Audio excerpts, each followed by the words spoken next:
Nasa 200 halaman at puno ang itinanim sa Mexico, Pampanga bilang bahagi ng Day of the Galleon na taunang pagdiriwang para gunitain ang makasaysayang Manila-Acapulco Galleon Trade.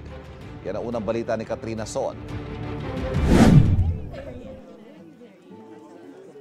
Isang ceremonial coconut planting for ASEAN Solidarity ang ginanap sa Barangay Suklaban, Mexico, Pampanga bilang parte ng selebrasyon ng Dia del Galleon. Ang tema ngayong taon ay From Galleons to Greenways, honoring our shared maritime heritage through environmental action and ASEAN solidarity. Ang Dia del Galleon o Day of the Galleon ay taunang paggunita o pagpapahalaga sa makasaysayang Manila-Acapulco Galleon Trade na nagsimula noong panahon ng mga Espanyol. Mahalaga raw na gunitain natin ang araw na ito dahil dito nagsimulang umusbong ang ating agrikultura. Nung nagte-trade po tayo with Mexico, ang isa pong na-trade natin ay yung mga halaman.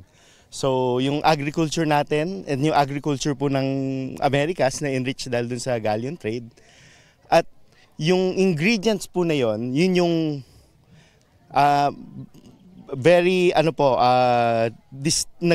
naging distinct po yung panlasa natin dito dahil dun sa exchange of ingredients na yon. Isan sa mga dumalo si Malaysian Ambassador Dato Abdul Malik Melvin Castellino.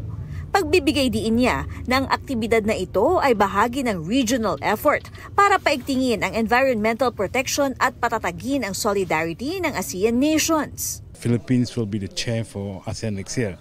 So part of this process is to develop our resilience towards environmental protection of our earth. We are hoping that the community itself and those associated with this event will have greater involvement in preserving the environment.